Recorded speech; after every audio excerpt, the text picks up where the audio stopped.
Good morning, good afternoon, good evening from anywhere you're watching me all over the world. My name is Oluwatosin Olajumoke Arodudu, the host of the Today's Woman's Discovery Talk Show and your humble and editor-in-chief of the Today's Woman's Discovery magazine. How are we today? How are you doing? How is the Sunday going at your hand? Hope you had a great time in the presence of the Lord. I'm so happy to have you on board. Welcome on board. If you are catching the live video of this program today, welcome on board. And if you're catching a replay, I'm very glad to have you on board. As you're watching, I pray that you're blessed. And if you got one or two lessons from the talk show today, make sure that you share with your friends because sharing is caring. So today's topic, we are going to be talking about, okay, before I move on, let me make some quick adverts. Have you heard about the Today's Woman's Discovery magazine? If you look at the screen right there, that's the magazine right there. And that's also the magazine cover at the right-hand corner of the screen. And I'm the cover girl for this edition. You don't want to miss it. Even if it's only the interview and the content in this edition that you've got to read, I can assure you that you're going to be totally blessed. You're going to be liberated. It's extremely eye-opening and full of rich content that are life transforming and mindset shifting. You don't want to carry it over. And because March is the Women's Month, we made it free before it goes back to $2 and 1,000 naira from the month of April. So take advantage. Right there on the screen, you're going to see othercreations.com. If you click on that, type that website in your browser, then go to books. Under books, click the first book you're going to see on the page Today's is the magazine. Click on download and it'll take you to where you're going to download it free of charge. It's an explosive, a dynamic edition. And I implore you that you get your copy, read, begin the inner shift and inner transformation so that you can begin to live a wholesome life. And as you all know, one of the things that we do here is to help people on their self-discovery journey, so that they can find themselves, discover their identity, and begin to live a purposeful and a wholesome life that leads them on the path of vision. So we're raising leaders and visionaries on this platform. That is why we pour out this content from the bottom of our hearts. We reach out to people that has been graced to mentor and to coach in order to support us so that we can bring you, life transformational content that can help you to begin to live a wholesome life. And yes, did you catch up with our last week topic? It was about boundaries. If you didn't catch up with it on the talk show, that was our first talk show for the year 2022.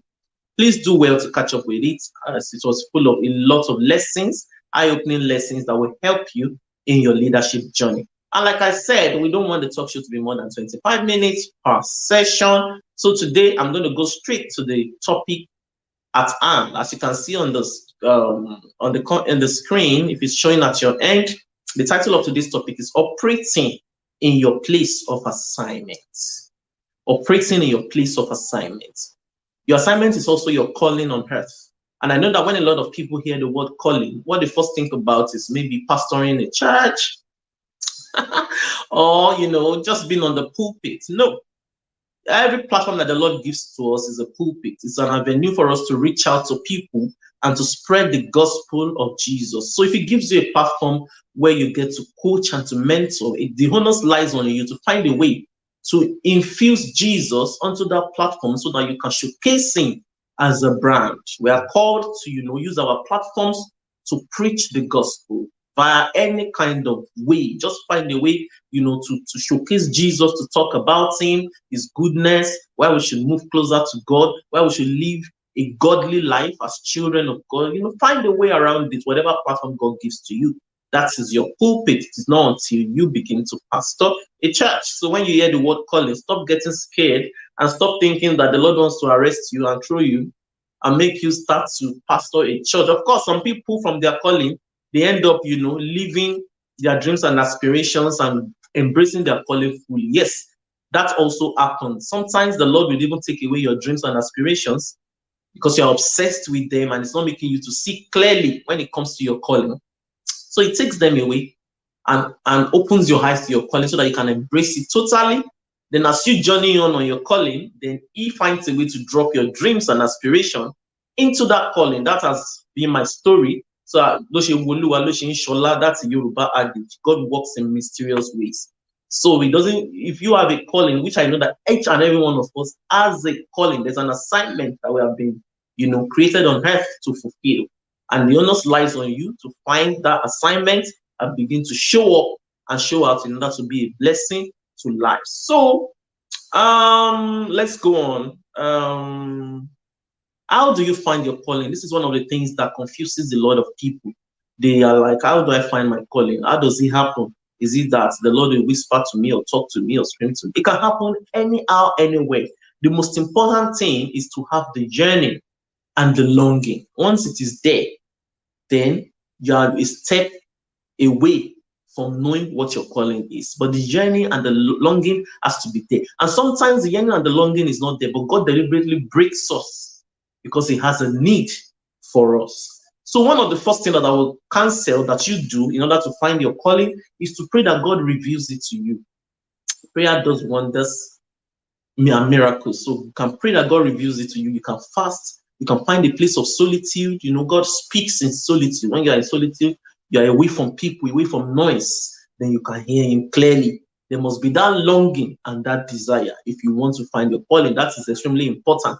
That's the number one step for you to open yourself up in order to hear Him speak to you. Then number two, move closer to people who can point it out to you. There are people around our lives that can see what we have been called to do. They are especially engraced people who can see. Once they have, maybe they come in contact with you 1 or 2 or 3 times, they know what you have been called to do. So find a way to identify such people so that they can help you to pinpoint what it is that you have. They don't necessarily have to be a prophet. We have a lot of prophets. There are people who are like you and I, going about their normal day business. They don't even know that they are prophetic, but they are actually prophetic. So move closer to such people. They might come in form of coaches and mentors so that they can help you to discover what it is exactly that you have been called to do. And personally, as an identity coach, that is one of my calling. You can't come around me and not find your calling. It is not, I bless God because that is part of my calling and part of the mantle that He has given unto me. You can't come around me, even if you found your calling and you are scared or you lack courage. If you come around me, it will rub off. You would start to operate in your place of assignment boldly and courageously. So as an identity coach, helping people discover themselves, identifying their purpose and their calling in life, and beginning to live a visionary life. Those are one of the things that I do. And to the glory of the Lord, there are diverse testimonies ever since I found my calling. So you see, it is very important that you find your calling because there are lots of destinies that are connected to your calling. So if you refuse to find your own calling, you are letting those people down. So it is extremely important. It's like a web. We are all connected, interconnected to one another on this earth. So there are people that are already assigned to you that they will find their own vision and their own lives just because you found yours. So each and every one of us has a duty of care to God and to ourselves to discover our calling. So yes, and number 3, I think I've mentioned to pray, find a place of solitude, fast, move closer to people who can help you, who can show you what it is that you've been called to do. Before I move on, let me do a quick advert. As you all know, or in case you don't know, I'm the CEO and the creative director of an international publishing and media company named Ada Creations. And from what you can see that I'm wearing, you can see this is one of our products. It's called T-shirt Inspiration. And it comes in diverse ways, however you want it. If you want us to create it for you, if you have words that you want to put on T-shirt, this is actually a series. I call it the Jeremiah 17 to the Jeremiah verse 17, chapter 17, verse 8 series. So this is it's like a series, like 3 different T-shirt inspiration that add these different kind of wordings like this in different ways, diverse ways. Like this one, it says 0 worries in a year of drought, I never fail to bear fruit. There's another one that says like a tree planted by the riverside, I don't fear it because my leaves are always green. So this is like a series, and these are the kind of things that we do. Empowering words that can inspire you to live a wholesome life, words that can inspire your authenticity, what that can help your self-discovery journey, words that can just lift your spirit and help you to be joyful and to begin to show up powerfully in your place of assignment. So that being said, if you want to create t-shirts, you have an event and you want t-shirts to be created for you, just call on me. As seen on the screen, you can send an email to ooainspires@gmail.com, or you can send us a WhatsApp message by the number that is on the number as seen on the screen, and we will answer you as soon as possible. So that being said, let's go on. Number 3, embrace your calling fully when you eventually find it. A lot of people, they want to be ninja. Ninja in Yoruba is bite it small, small. No, when you find your calling, you need to show up and be spent. It's something that you need to use the whole of your being to operate in. It's not something that you show up today, you disappear tomorrow. You show up. No, there are times that you need to take time off. It's normal. Every leader that wants to succeed should know when to take time off and to relax. But when you're operating in your place of assignment, your place of calling, you must show up powerfully. You must be there. You must be found there. You must continue to say it. People are going to persecute you. People will oppose you. They will criticize you. Continue to show up. I shared a story about Mrs. Reverend Pastor Mrs. Funke Felix Adejimo, one of the powerful women in Nigeria that is making a global impact when it comes to women issues. This woman started as far back as in the 90s. I think they started their church in Akure, Agape Christian Assembly, in the maybe late 80s. But I got to know her in the 90s. And she had a program then on TV titled The Woman. As young as I was there, I never missed that program every Thursday. I was always in front of the television by 5 p.m. to listen to her. And she had a lot of opposition. I could remember back then, a lot of pastors were not comfortable with a kind of teaching, because I could call her a coach.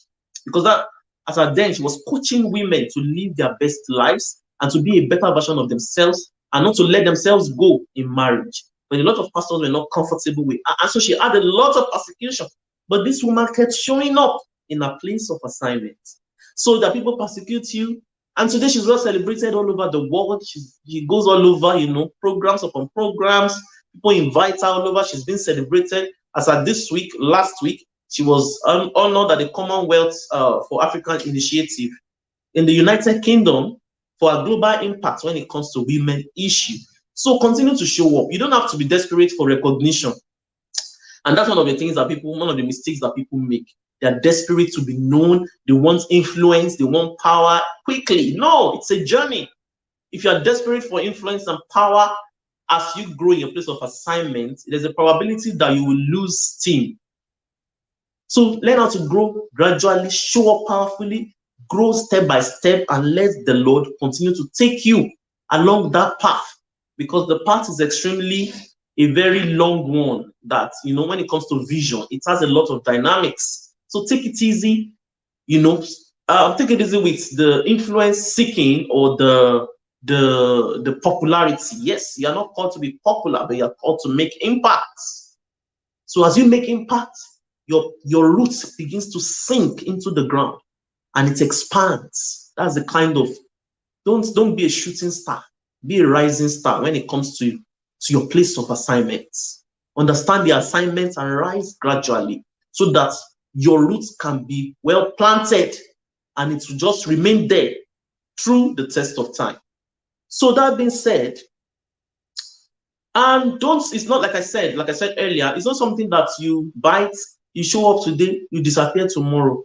You realize that if you don't show up exhaustively when it comes to your calling, you are going to become an onlooker, and you might tend to fall into envy. That is when you will see people who are doing what you should be doing. Then you start comparing yourself with them. You start saying that after all, me and that person started at the same time. Oh, me and that person will be called at the same time. Oh, that person and I will receive our vision at the same time. You are comparing yourself because you are not showing up at your own place of assignment. When you are showing up, you don't even tend to have time to compare yourself with anyone, because your vision is dynamic and the Lord takes you through the journey. Today it might be here, tomorrow it might be there. You are so busy. You don't have the energy to self-compare yourself. So pour yourself into your place of assignment and don't hold back. Follow the process that the Lord leads you on. Continue to follow the process. So, and going forward, be obedient to God in your calling. Today, God might say, do it this way. Tomorrow, He might say, um, that is the next place to go to. You must understand the assignment.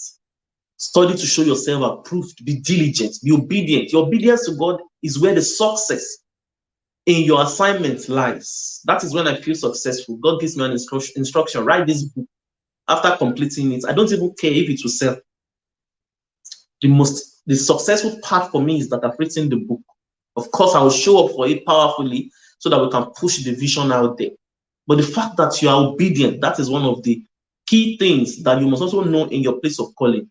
Don't allow your selfish desires, the desire to be known, to be celebrated, veer you off track. A lot of people are on their own personal assignments. God called them, but along the track, along the path, as they seek for influence and they want to be known and popularity, they send themselves on assignments, thereby veering off the track that the Lord wants to lead them. If you are on that kind of assignment, may your eyes be opened and may you find your way back to where the Lord has called you into in the name of the Lord Jesus. Then, sometimes we feel that we are scared or afraid to manifest. Go and learn from people. Because sometimes you have found a calling, but you are very scared, you are worried, you feel that you are not enough, you feel unworthy. It's a normal feeling. Move closer to people who can help you. Move closer to people who can give you clarity. I remember while I was, when I started working on the purposeful journey in 2016 February, that was when my purposeful journey started as a writer. I remember that I started blogging then and I started to build websites, but I lacked clarity. A lot of things were not aligning and it was very obvious. So this particular day, 2017 December, I can't forget, and I'll continue to say this story because it is a way of showing my gratitude to my mentor. I was just there. It was just God that brought, and in your place of calling, understand when God brings people into your life strategically and don't joke with such people. Some of us are so proud. We are so full of empty pride that we refuse to be grateful to the people that the Lord has planted in our lives. Strategic relationships, power relationships, you become over bloated with pride. When you're on that path, call yourself back to order and go and calm down. Go and calm down. See, and a lot of people see gratitude as a burden. If you begin to see gratitude as a burden, you need to go and pray against the spirit of pride. Somebody once asked me, say, why do you always talk about this, your mentor? It is because she came into my life at a time when I was extremely down, when I lacked clarity. And I'm not ashamed to talk about her. That's Mama Shion Akinloton. Sorry that I'm looking down and checking my phone. I have the notes here, so and because I'm keeping to time, I don't want to veer off track. So that's Mama Shion Akinloton. I met this amazing woman December 2017, and I started to, watch her. I went to her blog. I started to, I reached out to her, and she started to show me things. And then when I started working on the path of vision, I thought that I needed a huge sum of money in order to do a lot of things. But this woman made me realize that what was in my hands, and I didn't need money to do anything. I should just start to follow, there are some key resources that she gave me. Okay, you can do graphics this way, you can do this one that way. And I started to listen to her mentorship. I started to go to her. She started to give me, some kind of roadmap, and a lot of things became clear. And today, a power relationship has been built. She has done a lot of things for me. And I so much love and cherish her because people who give you a roadmap without asking for anything in return should be appreciated. But I've realized that a lot of people these days, because of empty pride, most especially if we have now found our footing, we look for a way to take away the recognition from such people. If you're on that path, you're on the path of you are, let me use the right word. I don't want to use a very harsh word to describe what you're trying to do. But if you're on that path, it's better you tread carefully. Call yourself to order. Sometimes pride sneaks into our lives and we are unaware. So call yourself to order and make sure that you calm down so that you don't find yourself on another assignment that the Lord has not sent you. Gratitude, these days, it has become a burden to a lot of people, most especially if they have found their feet in their place of calling. Then you begin to look for ways to take away the recognition from the people who has helped you, from your helpers, your destiny helpers, your designated supporters. You don't want to recognize them anymore because you feel that you have arrived. No, calm down. You have not arrived anywhere. Calm down. The journey is still far. Calm down and let God lead you. Let God teach you. Calm down and let God reveal you to you. All of us are not perfect. So always ask yourself, wherever pride is setting in my place of calling, Lord, reveal to me so that I can make changes. Because when you begin to have some revelations and a lot of things are beginning to happen in your life, the devil finds a way to introduce a lot of negativity. And some of it is pride. It's a demon. So, call yourself to order. It is very important when you're in your place of calling. And when you go and learn from people, that's the number 5 point that I'm making, that you go and look for people to learn from so that they can give you clarity, they can give you boldness. When you go there to learn, don't go on the journey of demystification. A lot of you come into people's lives to come and demystify them. And that's when you say things like, oh, I've seen you finish. You don't know anything, People say stuff like that. I've carried you, you weigh nothing. If you say that, you're digging a pit for yourself. Some of you even say that, is it because I came to learn from you? You shouldn't have come to learn then. You should have sat down your mediocrity and not come to learn from people who you felt that they could teach you something to better your life. So that's why I always say that I don't go to learn everywhere. But once I come to you to come and learn from, understand that I recognize you as an expert and I have submitted myself to you fully to teach me. So no matter what it is that you do tomorrow, even if you misbehave tomorrow, worst case scenario, I will walk away rather than start to depreciate your value and start to say things like, after all, you don't even know anything. Is it because I came to learn? People say things like that. At the end of the day, you realize that they are just empty barrels. They don't know anything to start with. The reason why they came into your life was to come and demystify you. If you are doing that as someone who has a calling over their lives and you are coming into people's lives to demystify them, you better desist. There's a reward for it. If you have come to learn from people, appreciate them.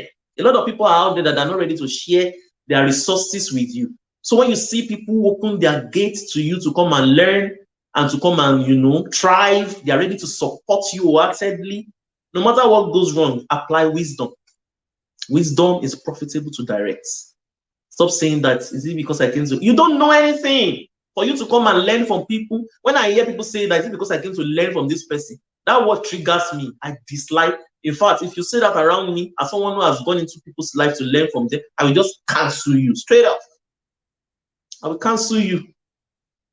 Stop saying, is it because the thing that made you go to learn from anyone, it is because you have decided to submit yourself to them, to their expertise. Appreciate them and put them in their place of honor for life. Even if you want to detach yourself and walk away from that vicinity, maybe because you feel that your vision is something that you can't be under anybody's shadow or whatever. Beautiful. All of us always have that kind of, things like that happens, that you need to detach yourself and find your own footing so that you can stop operating under anybody's shadow. It's fine, but apply wisdom. Don't start saying that, after all, I came, when I just came to learn from you. It's not as if I don't know. You don't know it. That is it. We need to begin to say these things so that people will understand and let it sink. That spirit of pride that used to make people say things like, is it because I came to learn? For you to come and learn, you don't know. And when people have given you wings to fly or they've poured into you, give them their honor for life. Gratitude is not a burden. And that is why you will see me. I will continue to celebrate that woman, Chinua Keloton, because she poured into me. She was there for me when I needed her, when nobody was there, and she continually supports. You understand? She gives resources. She has done this for several women. And I choose to vocalize that because I understand that God deliberately, God strategically brought her into my life at the time when I needed her most. So in conclusion, we're going to come back to the part 2. This is a very large topic. We need to address a lot of areas in it. In conclusion, I will tell you that your journey on the life, understand that in your assignment, you need people to open doors for you. So treat people well. Sometimes we're going to be at loggerheads with people. We're going to fall out with people. But apply wisdom. Don't say negative things in the process. Sometimes it might look as if you're foolish by being silent, but it is better for you to be silent. Because as you journey on, understand that there are kings. There are kingmakers. There are kings and kingmakers at the same time. So you wouldn't want to elongate your journey by stepping on toes because you feel that you have arrived or you feel that you have gotten to a place in your calling, that there is no other thing that is behind that place that you have gotten into. The journey is very long. Vision is inexhaustive. it has a lot of dynamics and roadmaps. So take it easy, calm down as you forge on in your place of calling. And I pray that the Lord will help each and every one of us, whatever pride that might want to come in us as we journey on in our place of assignment and calling, may it be revealed to us so that we can make the necessary changes, and so that the Lord will continue to see us as vessels that can be used to bless lives and to make impact in the mighty name of Jesus. So we're already 25 minutes, 25 seconds. Well, and forgive me that we exceeded 25 minutes today. But I thank God that it's not up to 30 minutes. All right. I do wish you a very beautiful week ahead. God bless you. If you have been impacted by this talk show today, please share with your friends so that they can also be blessed. And I hope to see you next week again as we continue on this topic or on another topic as the Spirit leads. Until then, my name is Oluwatosin Olajimoke Arodudu, the host of the Today's Woman's Discovery Talk Show and the editor-in-chief of the Today's Woman's Discovery magazine. See you. Goodbye. Take good care of yourself. Bye.